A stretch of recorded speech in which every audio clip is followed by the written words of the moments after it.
এই শোনো না, আমাদের অন্ধবিশ্বাস চ্যানেলটি যারা এখনো সাবস্ক্রাইব করেননি প্লিজ সাবস্ক্রাইব করে দাও। আর অল্প কিছু সাবস্ক্রাইবার হলে 1,00,000 পরিবার হবে। সবাই প্লিজ সাবস্ক্রাইব এবং বেশি বেশি শেয়ার করে দাও প্লিজ। আমি সত্যি বলছি, বিশ্বাস কর। নিজের উপর কোনো হামলা হয়নি বুঝে পিটপিট করে চোখ খুলে তিন্নি। তনিমা বোনের গাল টিপে আদুরে গলায় বলল, তুই আমাকে এত ভয় পাস? ক্ষীণ স্বরে জবাব দিল তিন্নি। তনিমা বোনকে জড়িয়ে ধরে পূর্বের ভঙ্গিমায় বলল, তুই ঠিকই ভেবেছিস তনু, আমি সত্যি প্রেমে পড়েছি রে। সত্যি? কথাটা বলতে বলতে শান্তর কথা ভাবতেই তনিমা লজ্জায় কুঁকড়ে গেল। তিন্নিকে আলিঙ্গন থেকে মুক্ত করে দৌড়ে ব্যালকনির কাছে চলে যায়। মেহিনুরের আজ খুব ভোরে ঘুম ভেঙে যায়। আলসেমি না করে বিছানা ছেড়ে উঠে চট করে ফজরের নামাজটা পড়ে নিল।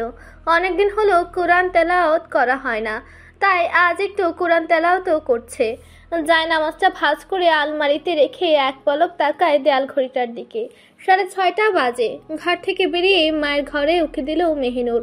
রেনুফা বেগম ঘুমাচ্ছেন, হয়তো ফজরের নামাজ পড়ে আবার একটু শুয়েছেন। মেহরাব সাহেব বাসায় নেই, ফজরের নামাজ পড়তে মসজিদে গিয়েছেন। মাকে ঘুমাতে দেখে মেহিনুর আর ডেকে ওনাকে সজাগ করলো না। ঘুমাক, এই কয়েকদিন ধরে ছেলের বিয়ের ঝামেলায় ওনার অবস্থা একেবারে কাহিল। সকালের নাস্তাটা না হয় ওই তৈরি করুক। মেহিনুর স্মিত হেসে পা বাড়ায় রান্নাঘরের দিকে। রেনুফা বেগমের যখন ঘুম ভাঙে তখন সকাল 10টা। ঘুম থেকে উঠে হন্তদন্ত হয়ে ঢুকেন রান্নাঘরে। কতটা দেরি হয়ে গেছে, এখনো সবার নাস্তা রেডি করা বাকি। রেনুফা বেগম নিজের উপর নিজে বিরক্ত হচ্ছেন। বাসায় মেহমানদের অনাহারে রেখেই তিনি কিনা পরে পরে ঘুমাচ্ছিলেন। মেহিনুর ড্রয়িং রুমে বসে জিমকে পড়াচ্ছিল। মাকে রান্নাঘরে ঢুকতে দেখে মেহিনুরও দ্রুত পায়ে রান্নাঘরে গিয়ে মাকে উদ্দেশ্য করে প্রশ্ন করলো, কি করছো মা? এত বেলা হয়ে গেছে, আমাকে ডাকলি না কেন? সবাই না খেয়ে। আমাদের পেট ভরে খাওয়া দাওয়া হয়েছে আপা, শুধু তুমিই বাকি আছো। রেনুফা বেগমের কথার মাঝে জেনুফা বেগম কথাটা বলে উঠলেন। রেনুফা বেগম বোনের কথায় ভ্রুকুটি করে তাকান। জেনুফা বেগম হেসে বলল, তোমার মেয়ে তো পাক্কা গৃহিণী হয়ে উঠেছে গো। যা ভালো রান্না করেছে না, তুমি না খেলে বিশ্বাসই করতে পারবে না। মেহনুর রান্না করেছে? অবাক হয়ে প্রশ্ন ছুড়লেন রেনুফা বেগম। বোনের কথায় সায় দিয়ে জেনুফা বেগম বললেন, হ্যাঁ, পরোটার সাথে চিকেন ঝুরি খেতে খুবই সুস্বাদু হয়েছে। মেহনুর যে এত ভালো রান্না করতে পারে জানতাম না তো। ওর রান্নাটা সত্যিই খুব ভালো হয়েছে গো। তুমি খেতে আসো তো মা, খালামণি বাড়িয়ে বাড়িয়ে বলছে। মেহিনুর কথাটা বলে রেনুফা বেগমকে ধরে নিয়ে এসে ডাইনিং টেবিলে বসিয়ে দিল। নিজের হাতে মায়ের প্লেট সাজিয়ে দিল মেহিনুর। রেনুফা বেগম মেয়েকে দেখে শুধু অবাকেই হচ্ছেন। কানাডায় থাকলে মেহিনুরের যখনই মায়ের হাতে রান্না খেতে মন চাইতো তখনই মাকে ভিডিও কল করত, মোবাইল সামনে রেখে রান্না করত। রেনুফা বেগম বলে বলে দিতেন আর মেহিনুর রান্না করত। অনেকে বলে আর যাই হোক, ভিডিও কলে রান্না শেখা যায় না, কিন্তু তারা হয়তো এটা জানে না যে রান্নাটাও একটা শিল্প। প্রবল ইচ্ছা, অদম্য আগ্রহ, চেষ্টার পরিশ্রম করার সামর্থ্য থাকলে যে কোনো কাজ অনায়াসে করে ফেলা যায়।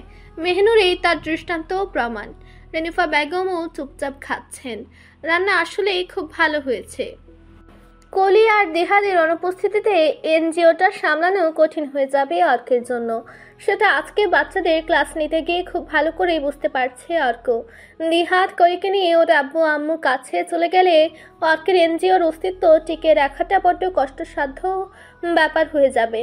আয়ন আর তনিমাকে দিয়ে ভরসা নেই, এরা দুটোই বেখেয়ালি, সারাক্ষণ একজন আরেকজনকে খুঁজাচ্ছে, কাজের প্রতি একদম কোনো মনোযোগ নেই। আজ এনজিওতে অয়ন আসলেও তনিমা আসেনি। রাওনাফের বিয়ের জন্য এমনিতেই তিন দিন কোনো কাজ করতে পারেনি, এখন আবার একসাথে 3 জন গায়েব। যদিও দিহাত কলি হানিমুনে গেছে, তাও ওদের বিয়েটা তো আর শিডিউলে ছিল না, আর না ছিল হানিমুনে যাওয়ার শিডিউল।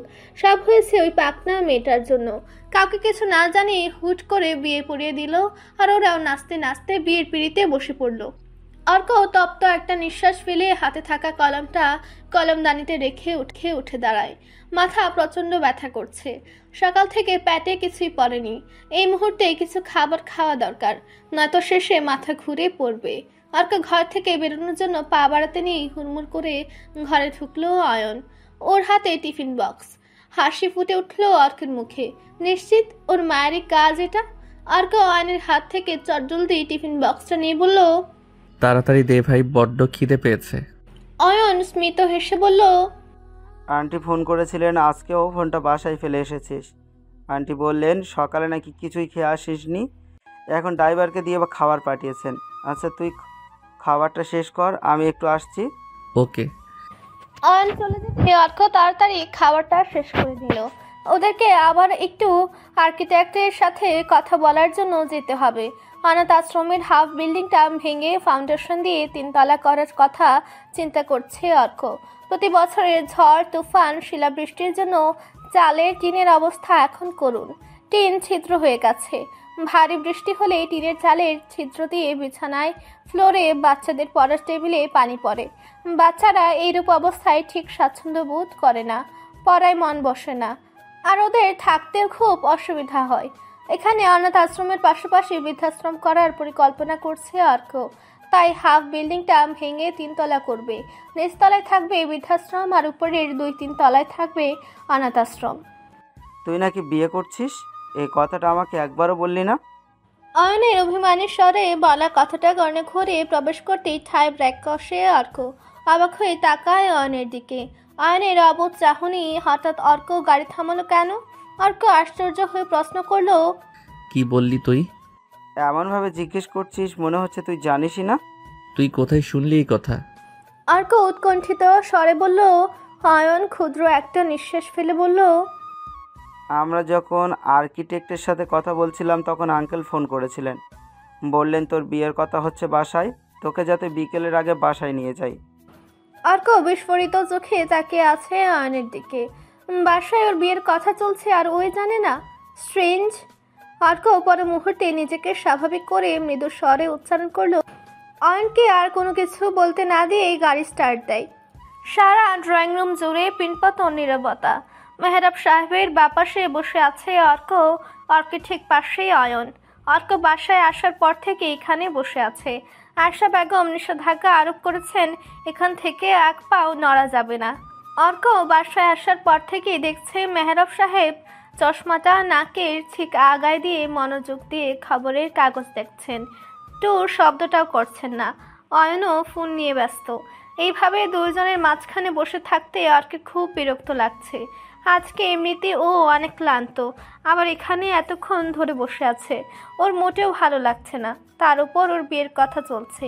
সেই টেনশনে মাথার নিউরনগুলোও কাজ করছে না। অর্ক বসে বসে প্রহর গুনছে আর এদিক সেদিক চোখ বুলাচ্ছে। কিন্তু এখনও আকাশ সাহেবের আসার কোনো নামগন্ধও নেই।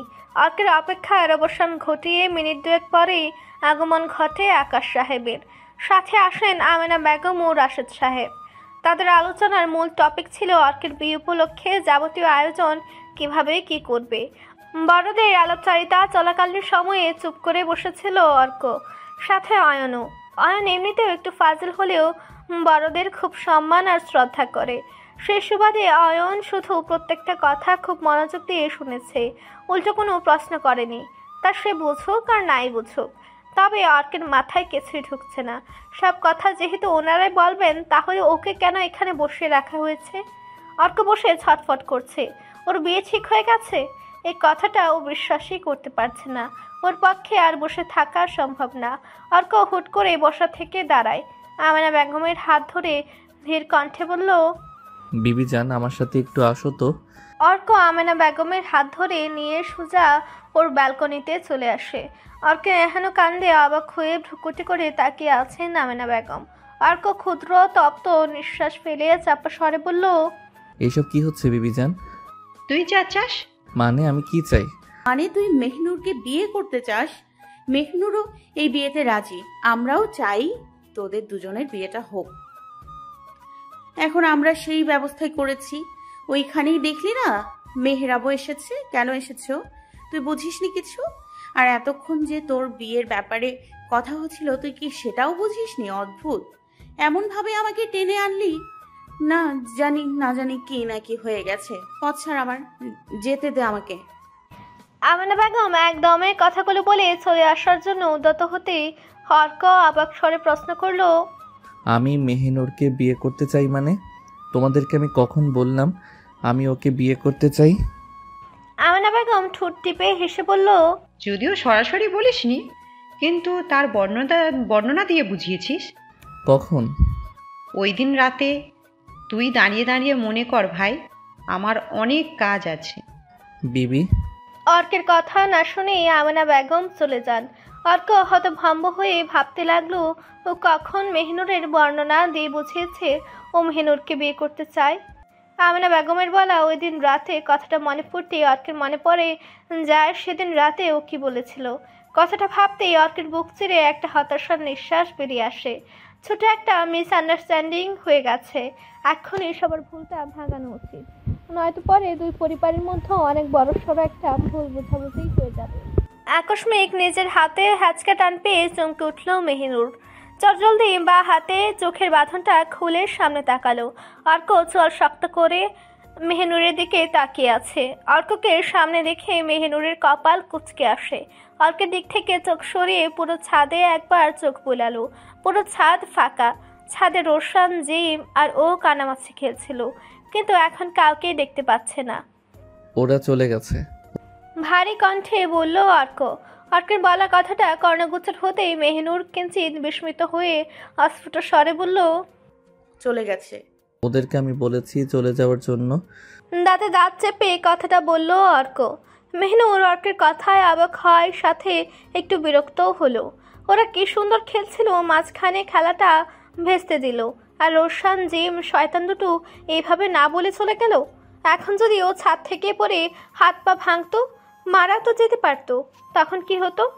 মেহিনুরের ওদের দুজনের উপর ভীষণ রাগ হচ্ছে। দুটোকে আগে হাতের কাছে পাক, তারপরে বোঝাবে।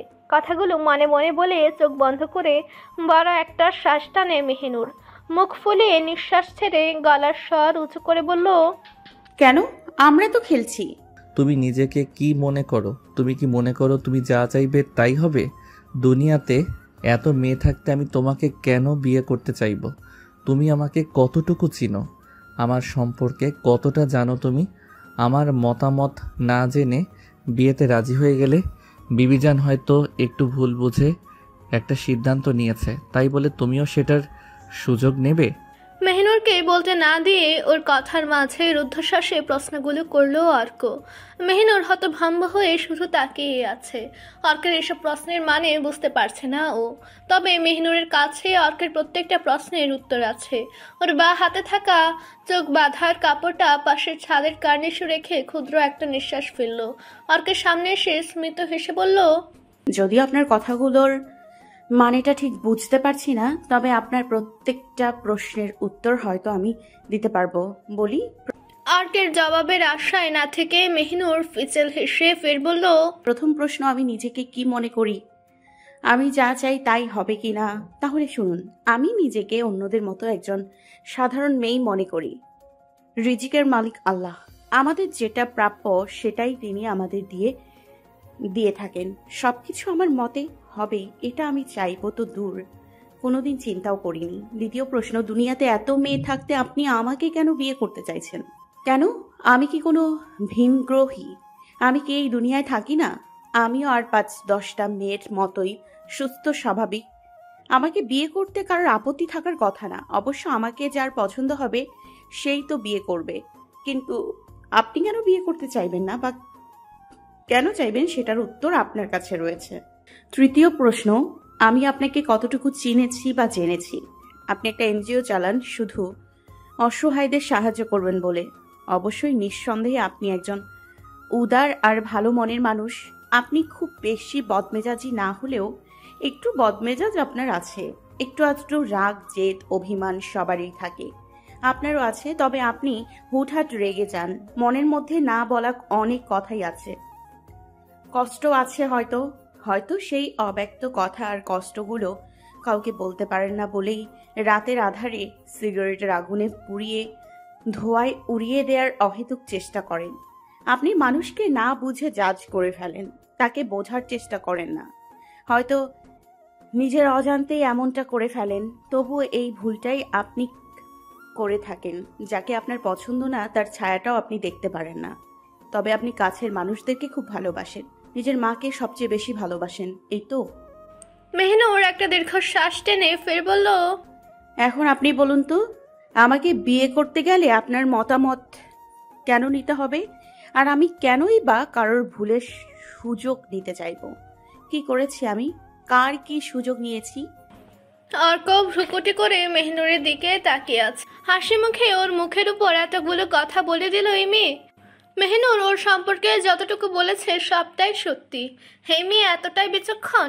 তবে অর্ক মেহনুরের কথা, শেষ প্রশ্নগুলোর কথা ভেবে একটু বেশি অবাক হচ্ছে। মেহনুর এমন ভাবে কথাগুলো বলেছে যে অর্কই বিয়েতে রাজি না থাকলেও সমস্যা নেই, বিয়েটা হবেই। আবার সবকিছু জেনেও এমন ভান করছে যেন ও কিছুই জানে না। এই মুহূর্তে অর্কের কাছে মেহনুরকে খুব হ্যাংলা লাগছে, অনেকটা গায়ে পড়ার মতো। ওর উপর জোর খাটানোর পায়তারা করছে না তো আবার। চালাক চতুর থাকা ভালো, কিন্তু এত চালাকি ভালো না। মেহনুর চালাকি করছে ভেবে এই মুহূর্তে অর্কের রাগ উঠে যায়। পর মুহূর্তে নিজেকে প্রস্তুত করে মেহনুরকে কিছু কটু কথা শোনাবে বলে, কিন্তু কেন জানি ওর মন সায় দিচ্ছে না। অর্কের বরাবরই এমন হয়, মেহনুরের চেয়ে ওর শব্দ ভাণ্ডার খুবই সীমিত। মনে হয় এই মেয়েটার সামনে ওর সব শব্দ যেন শেষ হয়ে গেছে, ওর দম ফুরিয়ে যায়। মেহনুরের চোখের দিকে তাকিয়ে রাগের স্বরে কথা বলতে পারে না ও। মনে হয় এই বুঝি মেহনুর ওর কথায় কষ্ট পেয়ে কেঁদে দিল। ধমক শুনে বুঝি চমকে উঠল। অর্কের আবার এটা মনে হয় ভয়ে জড়সড় হয়ে দাঁড়িয়ে থাকা, চুপ থাকা মেহনুরের সাথে একদম বেমানান। কারণ এই মেয়ে স্পষ্টভাষী, বেপরোয়া, নিশ্চুপ, নর্ম, ভদ্রতার সুশ্রী। পর মুহূর্তে অর্ক ভাবে মেহনুর যাই হোক না কেন, যদি ওর অন্যায় থাকে অর্ককে কঠোরভাবে কথা শোনাবে। অর্ক ফুস করে একটা নিঃশ্বাস ফেলে কড়া গলায় বলল, আমাকে বিয়ে করবে অথচ আমার মতামত নিবে না? স্ট্রেঞ্জ। সামহাউ বিবিজান মনে করেছে আমি হয়তো তোমাকে পছন্দ করি বা এরকম একটা কিছু। এর সূত্র ধরে তিনি সবার কাছে তোমার সাথে আমার বিয়ের কথা বলেছেন। কিন্তু তুমি তো জানো আমি তোমাকে পছন্দ করি না, তাহলে কিভাবে এই বিয়েতে তুমি রাজি হলে? এটাকে কি সুযোগ নেওয়া বলে না? অর্কের বলা প্রথম কথাটা শুনে মেহনুর বিস্ফোরিত চোখে তাকিয়েছিল অর্কের দিকে। এখনো নির্বিকার ভাবেই তাকিয়ে আছে। অর্ক মেহনুরের দিকে ভ্রুকুটি করে তাকিয়ে আছে ওর উত্তরের আশায়। মেহনুর অবাক হয়ে প্রশ্ন করলো, আপনাকে বিয়ে করছি মানে? এসব কি উল্টাপাল্টা কথা বলছেন আপনি? আমি আপনাকে বিয়ে করতে চাই এটা কখন বললাম? মেহনুরের কথা শুনে ভ্যাবাচাকা খেয়ে যায় অর্ক। মেহনুর কি আদৌ জানেই না ওর বিয়ের কথা হচ্ছে? তাহলে সবাই যে বলল ও বিয়ের জন্য রাজি, নাকি মেহনুর ওর সাথে মজা করছে? মজা করার মেয়ে মেহনুর নয়, অর্ক ভালো করে জানে। অর্কের সাথে মজা করবে এই সম্পর্ক ওদের দুজনের মধ্যেও নেই। তাহলে কি সত্যি জানে না? অর্ক আশ্চর্য হয়ে উল্টো প্রশ্ন করলো, তোমার বাবাকে তুমি বলনি এই বিয়েতে তুমি রাজি? না। আপনি কি বলতে চাইছেন? আমি বাবাকে বলেছি আমি আপনাকে বিয়ে করতে চাই। তুমি আঙ্কেলকে বলেছো তুমি আমাকে বিয়ে করতে রাজি? অর্ক শক্ত গলায় বলল কথাটা। মেহনুর কপালে ভাঁজ ফেলে কিছুক্ষণ মৌন হয়ে শূন্য দৃষ্টিতে স্থির রেখে কিছু একটা ভেবে ধীর কণ্ঠে বলল, কালকে সন্ধ্যার সময় আপনাদের বাসার সবাই আমাদের বাসায় এসেছিল। সেখানে আপনার মামাও ছিল। রাতে বাবা যখন আমার রুমে আসেন তখন হয়তো ওনারা সবাই চলে গিয়েছিলেন। বাবা এসে আমাকে বললেন আমার বিয়ের জন্য নাকি সম্বন্ধ দেখছেন। বাবা এখন আমার বিয়েটা দিয়ে দিতে চান। তখন বাবা আমাকে জিজ্ঞেস করেছিলেন আমি এখন বিয়ে করতে রাজি কিনা।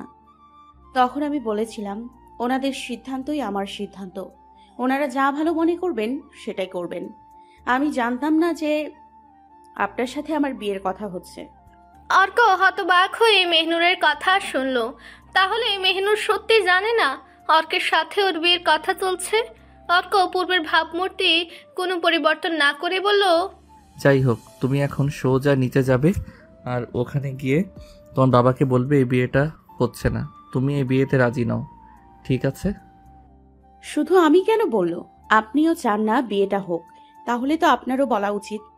আমি অলরেডি বাসায় বলে এসেছি আমি তোমাকে বিয়ে করতে পারবো না, কারণ আমি অন্য কারোর প্রতি দুর্বল না, তার থেকেও বেশি কিছু। আমি তার প্রতি গভীরভাবে আসক্ত। আমার হৃৎকুটিরে তার বাস, মন পাড়ায় নীরব নিস্তব্ধতায় বিচরণ তার। ওর আগুন ঝরা রূপে আমি হয়েছি আড়ষ্ট। ওকে ঘিরে যত ব্যাকুলতা তাহাতে আকৃষ্ট। বন্ধ চোখের পাতায় আঁকি তারই প্রতিচ্ছবি, দক্ষিণা বাতায়নে কান পেতে শুনি তার ঠাট্টা হাসি। তবে আমি কিন্তু তার গুণেই মুগ্ধ, তার সুরে ঝংকারে আমার নিত্য তার সূত্র। অর্কের বলা প্রত্যেকটা কথাই ছিল মাদকতা আর মুগ্ধতায় ঘেরা এক সুপ্ত বাসনা। ছন্দময় সতেজতার পরিবেষ্টিত ছিল অর্কের প্রেমুক্তি। মেহনুর অপলকভাবে অর্কের দিকে তাকিয়ে আছে।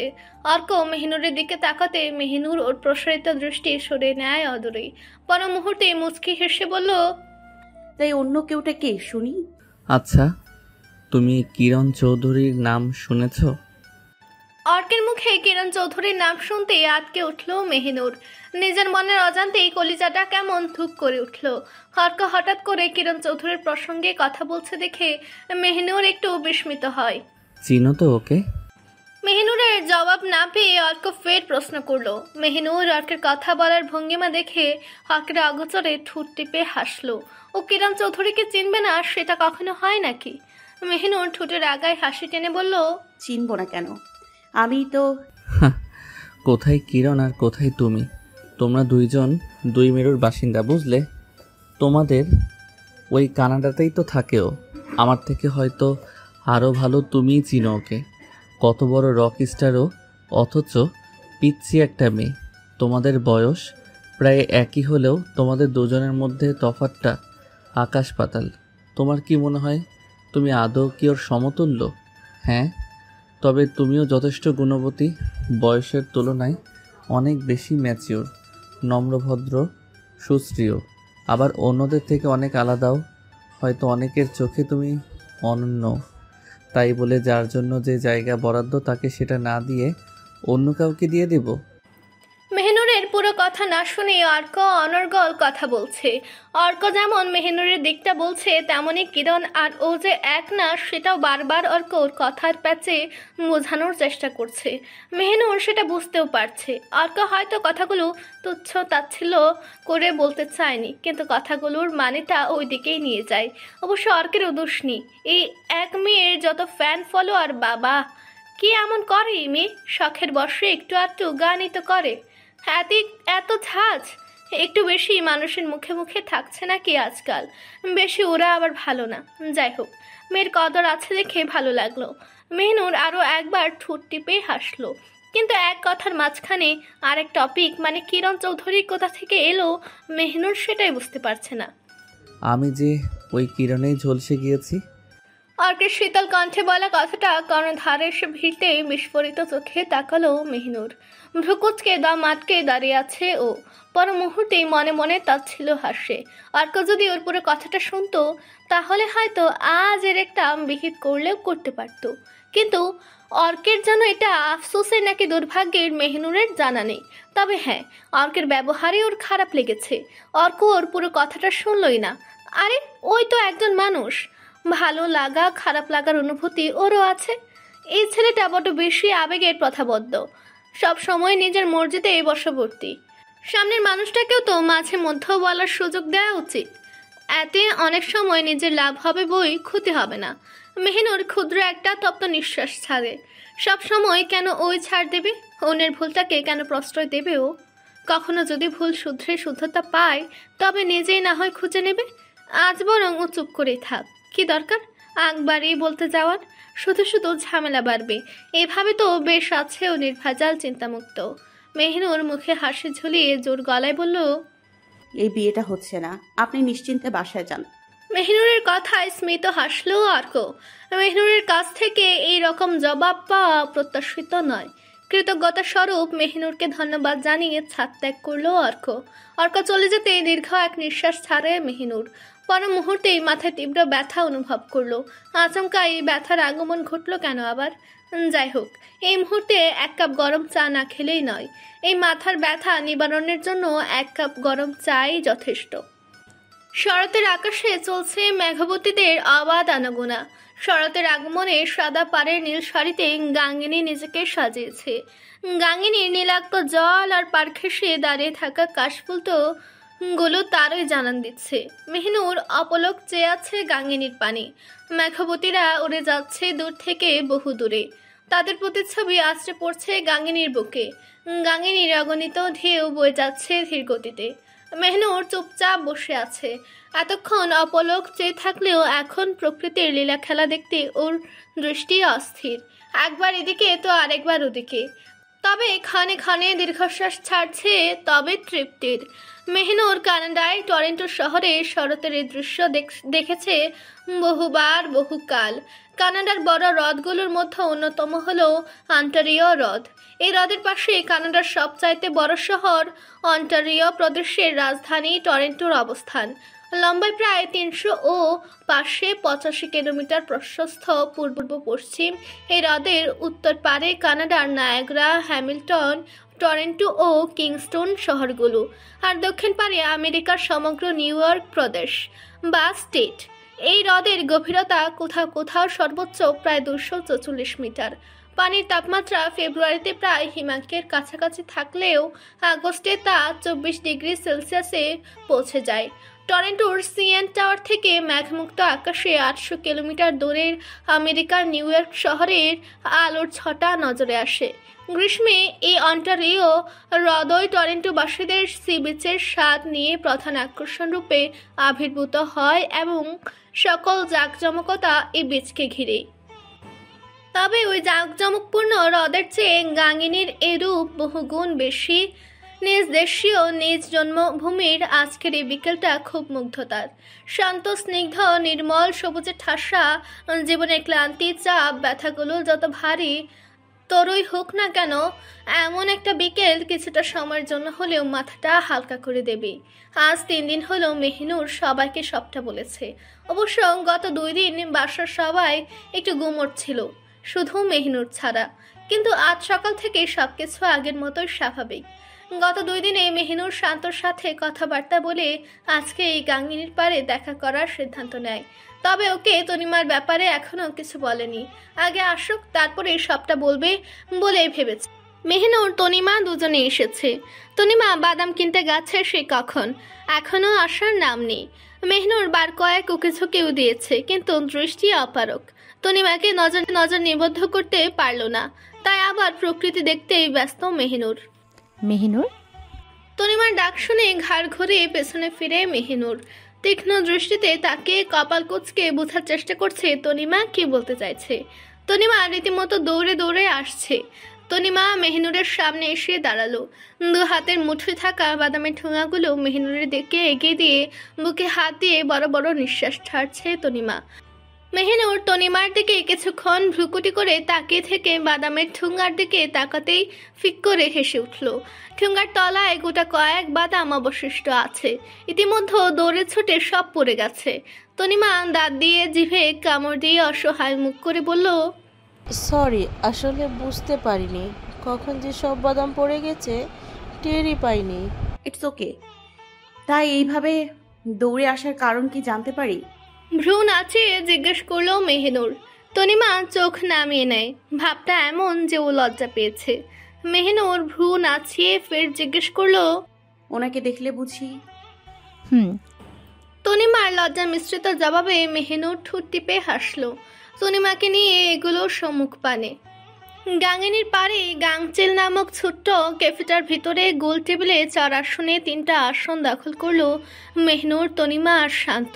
অবশিষ্ট খালি আসনখানি আপাতত শান্তর সুটের দখলে। অবয়ব দেখে দূর থেকে মনে হচ্ছে উক্ত আসনে একজন গলা কাটা সাহেব বসে আছে। শান্ত জানতো না এখানে তনিমাও আসবে। এই মেয়ে ওই দিন যা জ্বালান জ্বালিয়েছে ওকে, তারপর দ্বিতীয়বার ওর মুখ না দেখার প্রতিজ্ঞায় করেছিল মনে মনে। কিন্তু এখানে এসে তনিমাকে দেখে শান্ত ভীষণ অবাক হয়। তবে মেহনুর সবটা সামলে নিয়েছে। সামনাসামনি বসে আছে শান্ত আর তনিমা। শান্তর ডানে আর তনিমা বামে, অর্থাৎ দুজনের মাঝখানে মেহনুর বসে আছে।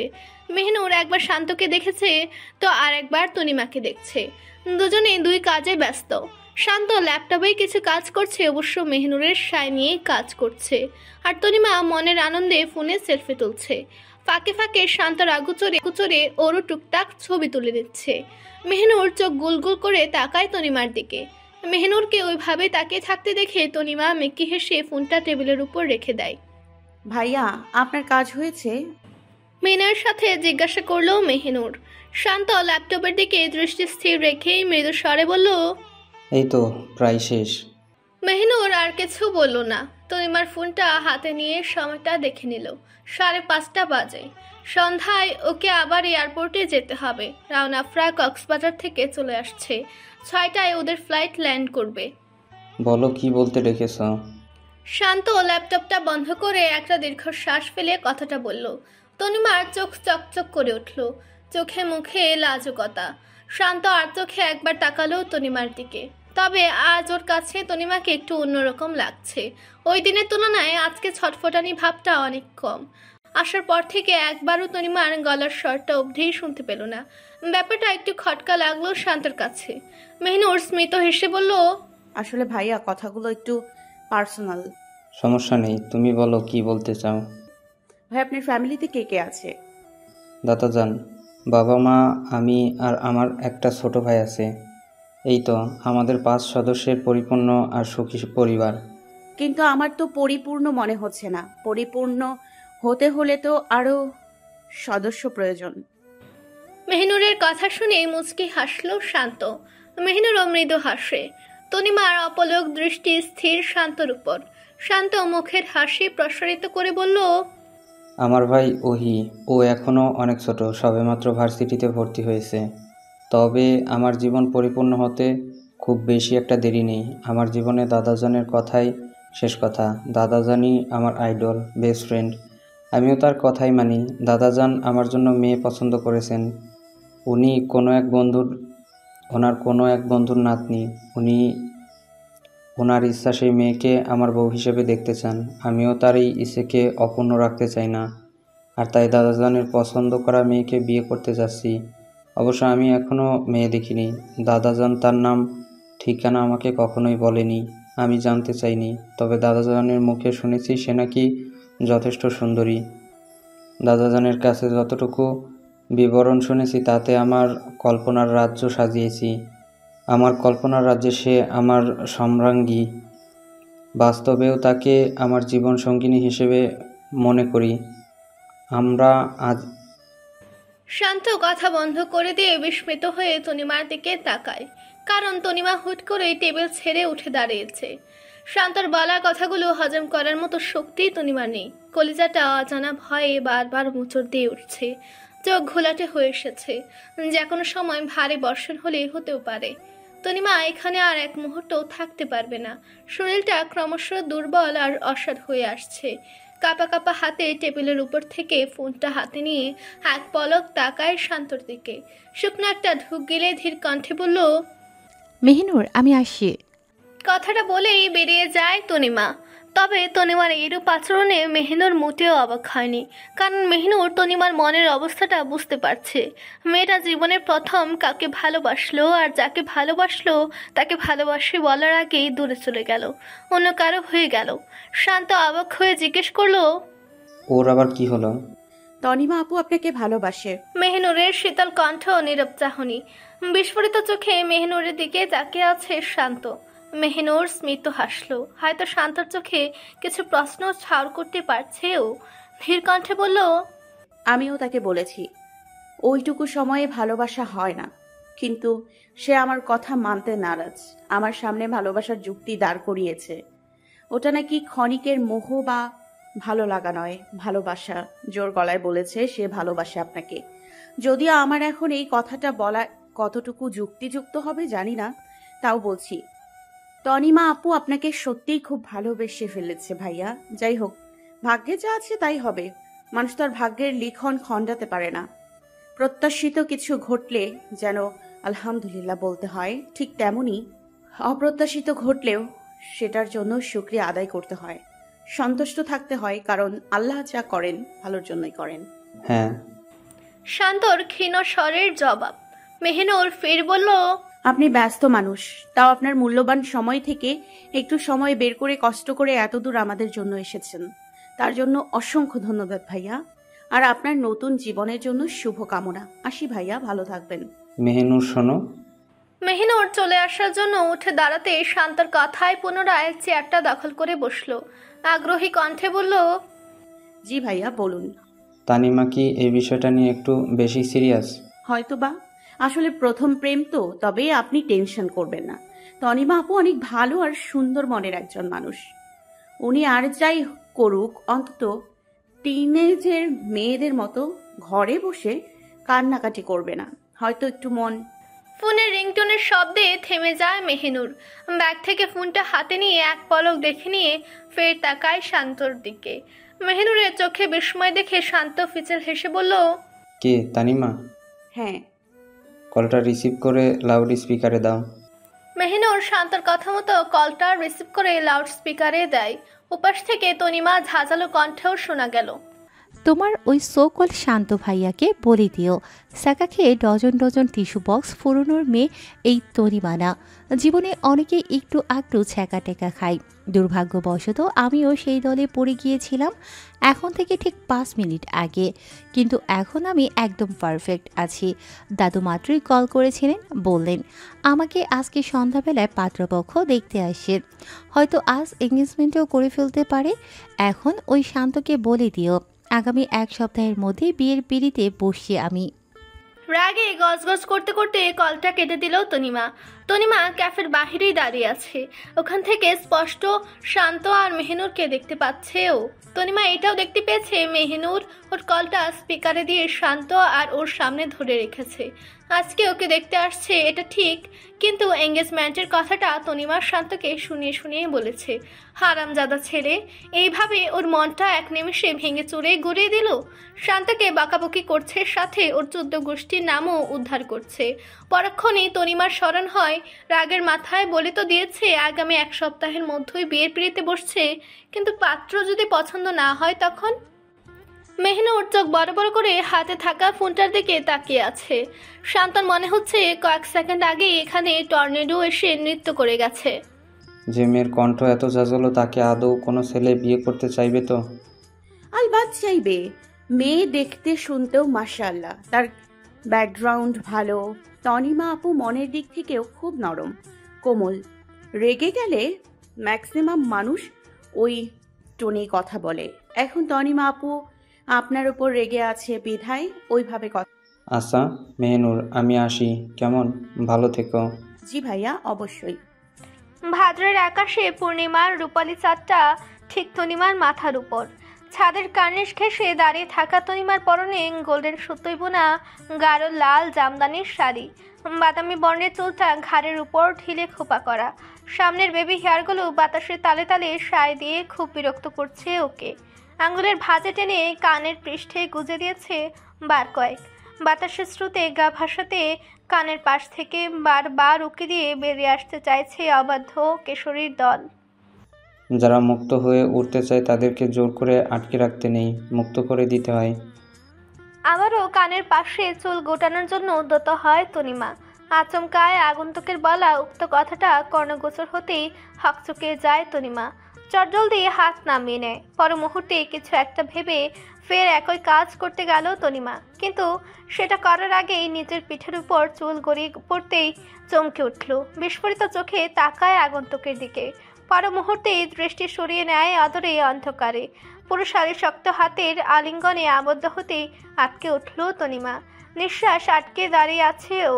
এই মানুষটার সাথে সাথে ঘটনাটাও যে তনিমার কাছে অপ্রত্যাশিত। নিজেকে ছাড়ানোর জন্য ছটফট করতেই আলিঙ্গনের মাত্রা আরো শক্ততর হতে লাগলো। নিরুপায় হয়ে হাল ছেড়ে দিয়ে শক্ত হয়ে দাঁড়ায় তনিমা।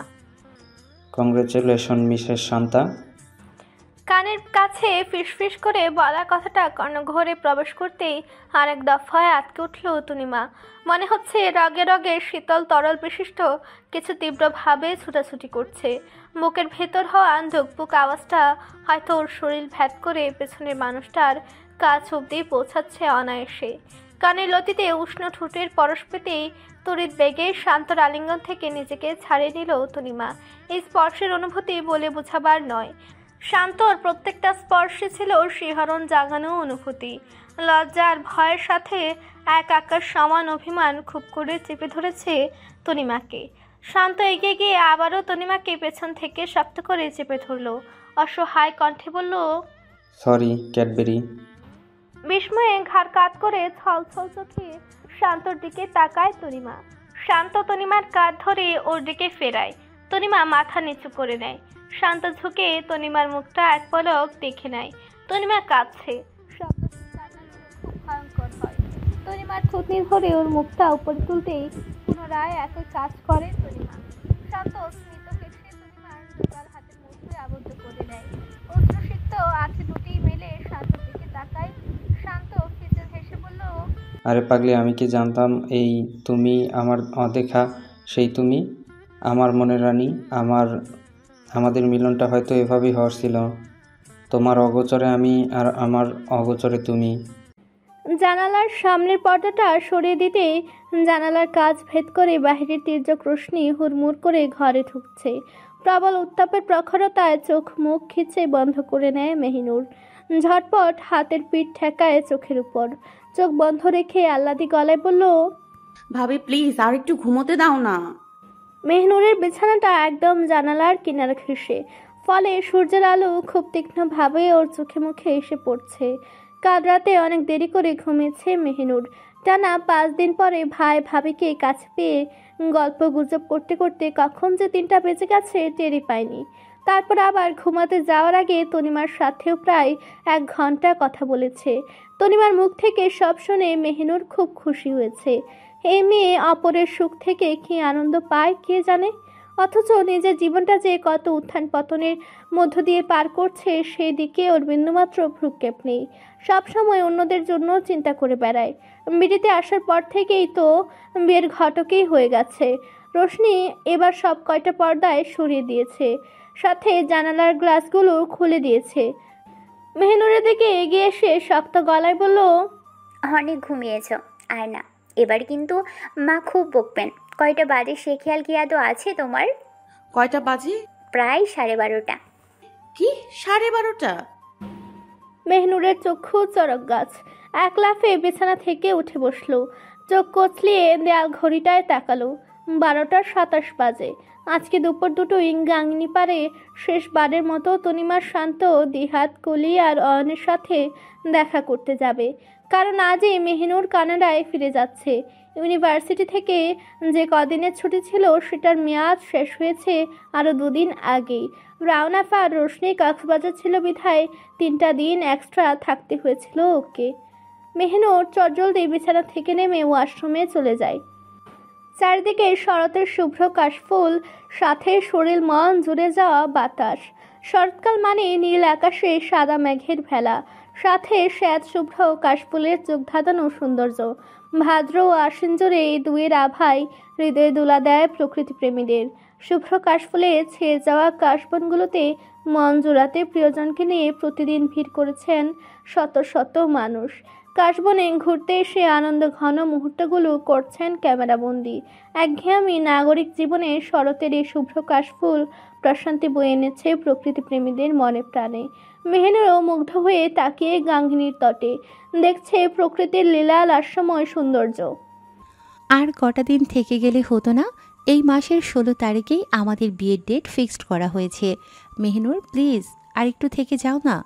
তনিমা অনুনয় করে বলল কথাগুলো, কিন্তু মেহনুরের আর একটা দিনও এখানে থাকা পসিবল না। ওর এক্সাম চলে এসেছে। তাছাড়া বিডিতে আসার আগে থেকেই কানাডায় অনেকগুলো প্রজেক্টে সাইন করেছিল। ঠিক সময়ে ওখানে উপস্থিত না হতে পারলে ব্যাপারটা খুব বৃষ্টি হয়ে যাবে। তনিমার প্রশ্নে মেহনুর মৃদু হেসে বলল, সেটা হয় না তনিমা আপু, এবার আমাকে যেতেই হবে। অনেক দিন তো হলো, আর কত? আমি চলে যাচ্ছি বলে কি হয়েছে? ভাইয়া ভাবি তো এখানেই আছে। তোমাদের বিয়েতে তারা তো থাকবেই, তবে হ্যাঁ, সবাই একসাথে থাকলে অবশ্য ভালো লাগতো। রহনাপ আর কানাডায় যাবে না? উৎকণ্ঠিত স্বর জিজ্ঞাসা করলো অয়ন। মেহনুর স্মিত হেসে বলল, যাবে, তবে সামনের মাসে। তাদের আরও কিছু দিনের ছুটি আছে। আনফর্চুনেটলি আমি তো আর থাকতে পারছি না, তাই সেই জায়গা থেকে একটু খারাপ লাগছে। তবে অয়ন ভাইয়া, আমার আফসোস রয়ে গেল। কি? শুধু আপনার বিয়েটাই দেখতে পারলাম না। মেহনুরের কথাগুলো শুনে সবাই হেসে উঠল। দিহাত গলার স্বর উঁচু করে বলল, ওনার ব্যাপার স্যাপার আবার আলাদা। উনি কি আর যে সে মেয়ে বিয়ে করবেন নাকি? ওনার ভাষ্য মতে মেয়ে হতে হলে কিরণ চৌধুরীর মতো হও। কথা বলতে হলে কিরণ চৌধুরীর মতো করে বলো, ওর মতো গুণবতী হও, ওর মতো খাও, ঘুমাও, হাঁটো, ব্লা ব্লা ব্লা। কেন? ওই কিরণ চৌধুরী কি মানুষ না? ও কি কোনো ফেরেশতা? আরে আগে তো ও একজন মানুষ, একটা সাধারণ মেয়ে। তারপর না সে একজন সিঙ্গার, রকস্টার। এই মেয়ে শখের বশে দু একটা গান রেকর্ড করে সোশ্যাল মিডিয়ায় আপলোড করে, সেগুলো মানুষ সাদরে গ্রহণ করে। এত মানুষের ভালোবাসা পেয়ে অনুপ্রাণিত হয়ে গানের জগতে নিয়মিত হয়। গত 1 বছর ধরে লাইভ স্টেজ শো, কনসার্ট করে। এখন দেশের গণ্ডি পেরিয়ে বিভিন্ন দেশে ওর নাম ডাক হয়েছে বলেই কি সব মেয়েকে ওই মেয়ের সাথে তুলনা করতে হবে? হ্যাঁ, আমি মানছি কিরণ চৌধুরী হয়তো আসলেই খুব ট্যালেন্টেড, তাই বলে সব মেয়েকে কেন কিরণের মতোই হতে হবে? প্রত্যেকের ভেতরেই কোনো না কোনো ইউনিক সুপ্ত প্রতিভা থাকে। আমরা যদি তাদের কোণঠাসা করে রাখি, তাহলে কি তাদের প্রতিভাগুলো বিকশিত হবে? নিজেদের প্রুফ করার জন্য আমাদের তো ওদেরকে সুযোগ দিতে হবে। আমাদের তো উচিত যে যেমন তাকে সেইভাবেই গ্রহণ করা। এমনটা তো হতেই পারে ওই মেয়েগুলোর মধ্যেও হাজারটা কিরণ চৌধুরী লুকিয়ে আছে। সেই সব প্রতিভা উন্মোচনের জন্য হয়তো শুধু একটু সময় দরকার, উপযুক্ত পরিবেশ দরকার, আর দরকার একটু উৎসাহ। পৃথিবীর কোনো মানুষই একজন আরেকজনের মতো হতে চাইলেও হতে পারে না। আমি মনে করি কারোর সাথে কাউকে তুলনা করা উচিত না। পৃথিবীর সব মানুষের একটা নিজস্ব এবং আলাদা সত্তা রয়েছে। সবাই নিজ নিজ জায়গাতেই সুন্দর, ভিন্ন। মেহনুরের কথার সাথে তাল মিলিয়ে গাঙ্গিনীর ঢেউগুলো যেন ছন্দ মিলাতে ব্যস্ত। মেহনুরের প্রত্যেকটা কথাই সত্য, বাস্তব। সবাই চুপ হয়ে মেহনুরের কথা শুনছে। মেহনুর যে তিক্ততায় কথাগুলো বলছে সেটা সবার কাছেই স্পষ্ট। তবে ঠিক কী কারণে মেহনুর উক্ত কথাগুলো বলল সেটাই কারোর বোধগম্য হচ্ছে না। কিন্তু এখানে যে আর্কের ভূমিকা আছে সেটা কিছুটা হলেও সবাই আঁচ করতে পারছে। কারণ অর্কের প্রসঙ্গ আসতে মেহনুর কিরণের উপর খেপেছে। সবাইকে নীরব থাকতে দেখে মেহনুর ফিচেল হেসে বলল, সবাই চুপ করে আছো কেন? কি ভাবছো আমি হঠাৎ এইসব কথা কেন বলছি? আরে ছাড়ো তো আমার কথা। আমি তো এমনই এলোমেলো কথা বলি। তবে আমি কিন্তু কাউকে মিন করে কথাগুলো বলিনি। ভুলেও এই ভুলটা কেউ বুঝবে না, ঠিক আছে? আসলে ইদানিং দেখছি ছোট ছোট বিষয়গুলোর মধ্যেও কিরণ চৌধুরীকে টেনে আনা হচ্ছে, ভালোতেও মন্দতেও। জিম কিরণ চৌধুরীর বিশাল বড় ফ্যান। কালকে রাতে আমার খালুজান জিমকে পড়াচ্ছিল। তখন শুনলাম খালুজান বলছেন কিরণ চৌধুরীর মতো হতে হলে এত খেলাধুলা করা যাবে না, বেশি বেশি করে পড়তে হবে। যদিও এটাকে পজিটিভ ভাবেই নেওয়া হয়, কিন্তু পরশুদিন বাবা বলেছিলেন আজ ওই কিরণ চৌধুরীর জন্য আমার মেয়েটা কষ্ট পেল। আমার মেয়ের মেহনুর কথায় কথায় মুখ ফসকে শেষের কথাটা বলে ফেলল।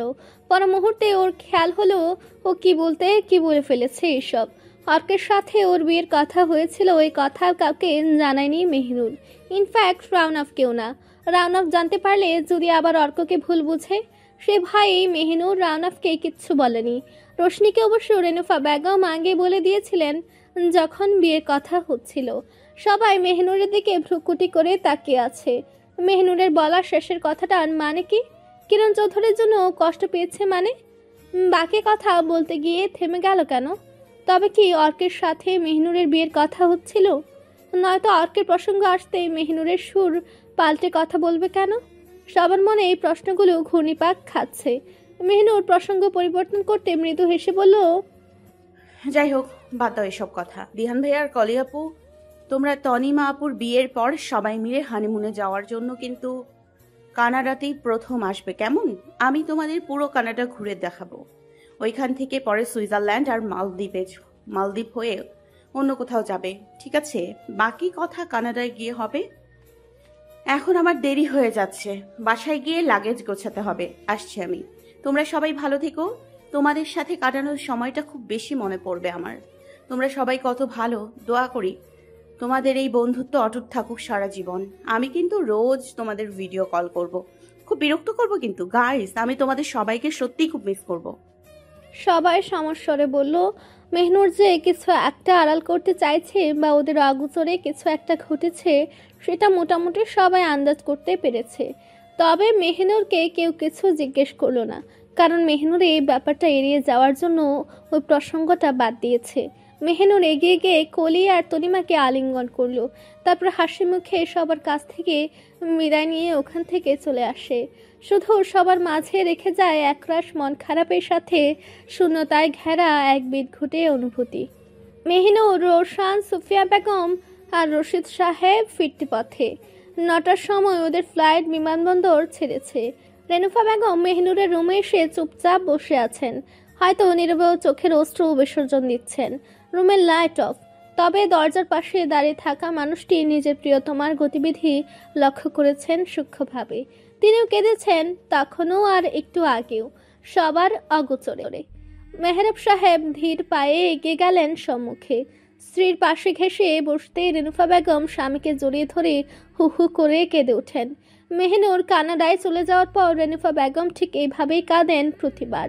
স্ত্রীর মাথায় হাত বুলিয়ে তাকে শান্ত করার চেষ্টা করছেন মেহরাব সাহেব। সেকেন্ড 5 পর শীতল কণ্ঠে বললেন, মেহিনুর যাওয়ার সময় বলে গিয়েছিল, মনে আছে তো? এবার যদি এত কান্নাকাটি করো তাহলে কিন্তু বলে গেছে ও আর আসবেই না। আমার মেয়েটা অনেক কষ্ট পেয়েছে না গো। রেনুফা বেগমের করুণ সুরে বলা কথাটার কর্ণকুহরে প্রবেশ করতে মেহরাব সাহেবের কলিজাটায় মোচড় দিয়ে উঠল। শুধুমাত্র ওনার কথাতেই মেহিনুর এই বিয়েতে রাজি হয়েছিল, শুধুমাত্র ওর বাবা খুশি হবে বলে, শুধু উনি ওর বিয়ে দিতে চেয়েছিলেন বলে। উনি নিজের মেয়েকে খুব ভালো করে চিনেন। নিজের বাবা মা ভাই একদিকে আর বাকি সব কিছু অন্যদিকে। মেয়ের বুক ফাটবে, তাও কোনোদিন মুখ খুলবে না। মেহরাব সাহেব চোয়াল শক্ত করে কড়া গলায় বলল, আমরা কি ওদের কাছে সেধে মেয়ে বিয়ে দিতে গিয়েছিলাম? ওরাই তো জোর করলো। আমি তো ওই বড়লোকদের বাড়িতে আমার মেয়ের বিয়ে দিতে চাইনি। একটা মেয়ে কি এমনভাবে প্রত্যাখ্যান করলো? ওকে কোনো মানুষই মনে করলো না। আমার মেয়েকে তুচ্ছ তাচ্ছিল্য করলো ওই ছেলে। ওই দিন যদি আমি ওই ছেলের কথাগুলো না শুনতাম, মেহনুর তো এইগুলো আমাদেরকে কোনোদিনই বলতো না। একটা মানুষের মন কতটা সরল আর পবিত্র হলে সবকিছু হাসি মুখে সহ্য করে নি। অবশ্য তার দৃষ্টান্ত প্রমাণ আমার মেহনুর, তাই না? ফুলের মতো পবিত্র, নদীর জলের মতো স্বচ্ছ।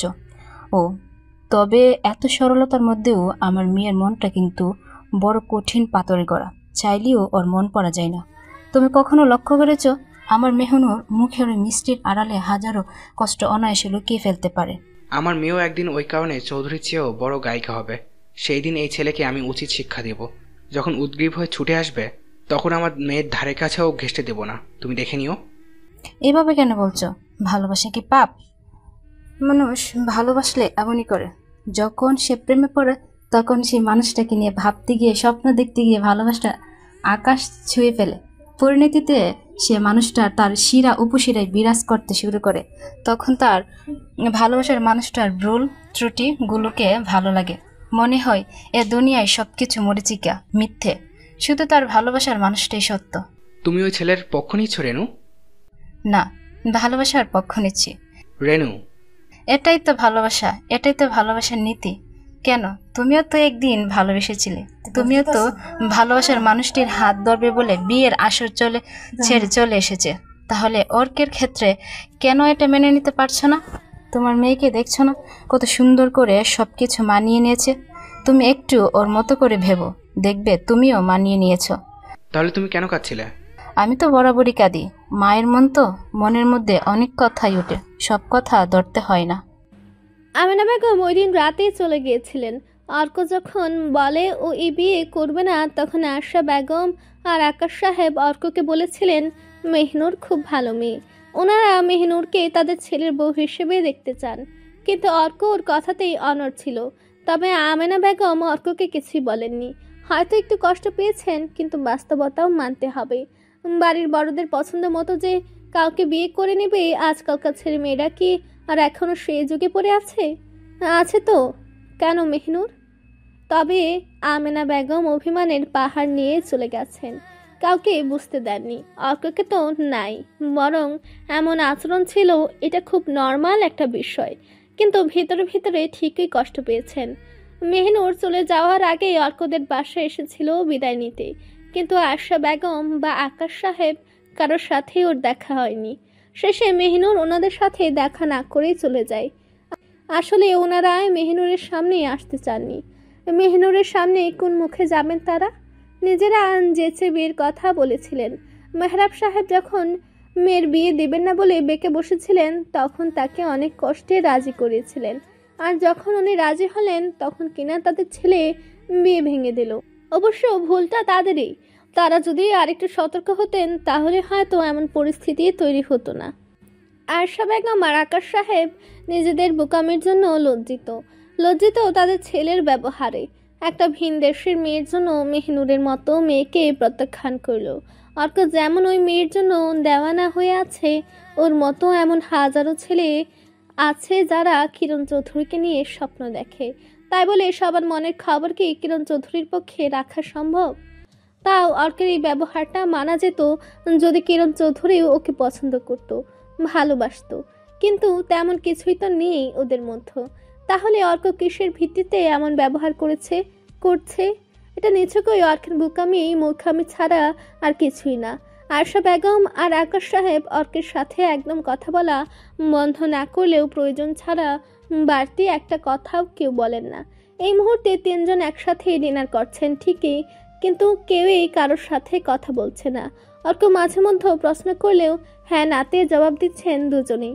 নিজের মতো চুপচাপ খেয়ে উঠে যান আকাশ সাহেব আর অর্ক। আয়েশা বেগমও নিজের খাওয়া শেষ করে টেবিল গুছাচ্ছেন। বাড়িতে কাজের মানুষ থাকলেও নিজের কাজগুলো তিনি নিজে করতেই বেশি স্বাচ্ছন্দ্য বোধ করেন। আন্টি, অর্ক কোথায়? আয়েশা বেগম মাথা তুলে সামনে তাকালেন। এত রাতে দিহাত, কলি, তনিমা আর অয়নকে দেখে ওনার কপাল কুঁচকে আসে। পর মুহূর্তে কুচকানো কপাল প্রসারিত করে মৃদু স্বরে বলল, হয়তো ওর ঘরেই আছে। আয়েশা বেগমের জবাবটা ঠিক স্বাভাবিক মনে হলো না কারোর কাছে। সবাই নিশ্চিত কিছু একটা হয়েছে যেটা শুধু ওরাই জানে না। সবাই সেকেন্ড দুয়েক তীক্ষ্ণ দৃষ্টিতে আয়েশা বেগমের দিকে তাকিয়ে থেকে পা বাড়ালো অর্কের রুমের দিকে। অর্ক ডিনার শেষ করে নিজের ঘরে এসে ল্যাপটপ নিয়ে বসেছে। বৃদ্ধাশ্রম আর অনাথাশ্রম মিলিয়ে যে বিল্ডিংটা করা হবে ওটারই ডিজাইন দেখছে। তনিমা আজ আবার এনজিওতে আসেনি, সাথে ওই হতচ্ছাড়াটাও অয়নটাও।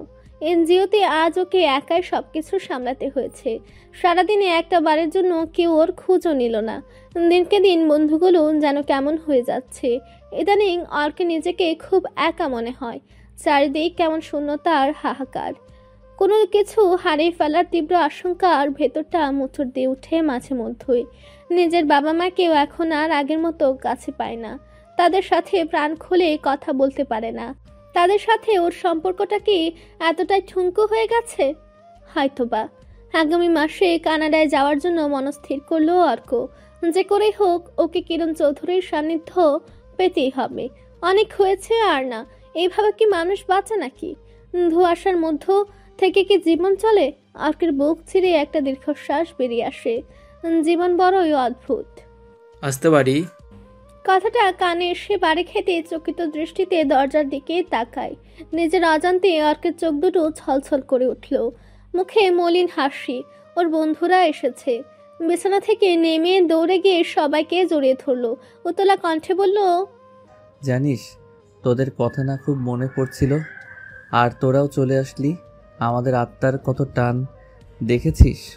নিজেদেরকে সবাই আলিঙ্গন থেকে মুক্ত করে নিয়ে স্বাভাবিক হয়ে দাঁড়ালো। দিহাত অর্কের পিঠ চাপড়ে বলল, তা কেমন আছিস? একটু আগে অবধি ভালো ছিলাম না রে, কিন্তু এখন মন প্রাণ দিল সব ভালো হয়ে গেছে। আয় এদিকে আয়। সবাই যার যার মতো গিয়ে বসলো। বিছানার উপর থেকে অর্ক ওর ল্যাপটপটা নিয়ে সবাইকে বিল্ডিংয়ের ডিজাইনগুলো দেখাতে লাগলো। কয়েক মুহূর্ত পরেই অর্কের ঘরে বড়সড় একটা ট্রে হাতে আগমন ঘটে আয়েশা বেগমের। কলি চটজলদি উঠে গিয়ে ওনার হাত থেকে ট্রেটা নিয়ে ব্যস্ত স্বরে বলল, আন্টি, এত রাতে আপনি এইসব করতে গেলেন কেন? আমরা সবাই তো খাওয়া দাওয়া করে এসেছি। তাতে কি হয়েছে? এইটুকু খাবার খেতে পারবে, কিচ্ছু হবে না। স্মিত হাসলো কলি। পর মুহূর্তে কপালে চিন্তার ভাঁজ ফেলে বলল, আন্টি, আপনাকে এত ক্লান্ত দেখাচ্ছে কেন? মুখটাও মলিন। আপনি কি অসুস্থ? কলির কথায় সবাই আয়েশা বেগমের দিকে দৃষ্টি স্থির করে তাকিয়ে থাকলেও অর্ক তাকায়নি। সবাইকে তাকিয়ে থাকতে দেখে আয়েশা বেগম ইতস্তত ভাবে বললেন, আমার কিছু হয়নি মা, আমার আবার কি হবে? তবে একটা কথা কি জানো, মাঝে মাঝে আমরা না কিছু মানুষের কাছে একটু বেশি আশা করে ফেলি। আর যখন সেই আশার আলো নিভে যায় তখন আবার আমরাই আফসোস করি। দূর, এইটা হয়তো না করলেও পারতাম, বড্ড বোকামি করে ফেলি ইদানিং। ভুলেই যায় ছেলে মেয়ে বড় হয়ে গেলে তাদের কাছে হুটহাট এত আবদার করতে নেই, কারণ সেই আবদারের মর্যাদা না থাকলে পরে তো আবার সেই নিজেকেই ওর মাসুল দিতে হয়, হয়তো মান দিয়ে নয়তো জীবন দিয়ে। বাদ দাও আমার কথা, তোমরা কিন্তু খাবারটা খেও সবাই, আমার ভালো লাগবে, এটাও এক প্রকার আবদারই বলতে পারো। কথাগুলো বলতে বলতে আশা বেগমের চোখ দুটো ছলছল করে উঠল। সবার সামনে অপ্রস্তুত হয়ে পড়ার আগেই অর্কের রুম থেকে বেরিয়ে আসেন। সবাই বাকরুদ্ধ হয়ে অর্কের দিকে তাকিয়ে আছে। অর্ক অসহায় ভঙ্গুর হৃদয় নিয়ে তাকিয়ে আছে মেঝের দিকে। আশা বেগমের বলা প্রত্যেকটা কথা চাপা অভিমান আর অভিযোগ আবৃত ছিল। বড় বোকামি করে ফেলে ইদানিং, ভুলে যায় ছেলে মেয়ে বড় হয়ে গেলে তাদের কাছে হুটহাট এত আবদার করতে নেই, কারণ সে আবদারের মর্যাদা না থাকলে পরে তো আবার সে নিজেদেরকে এর মাসুল দিতে হয়, হয়তো মান দিয়ে নয়তো জীবন দিয়ে। মায়ের বলা এই কথাগুলো অর্কের বুকে তীরের ব্যাগে এসে বিঁধেছে। অভিযোগের কাঠগড়ায় দাঁড়িয়ে অর্ক ভেতর থেকে দুমড়ে মুচড়ে যাচ্ছেও। এবার হয়তো প্রিয় মানুষগুলোকে আঘাতটা একটু বেশি করে ফেলেছে। নিয়মিত ভালোবাসার গল্প শুনতে এবং পড়তে আমাদের অন্ধবিশ্বাস চ্যানেলটি সাবস্ক্রাইব করে পাশে থাকা বেল আইকনটি ক্লিক করুন। ধন্যবাদ সবাইকে।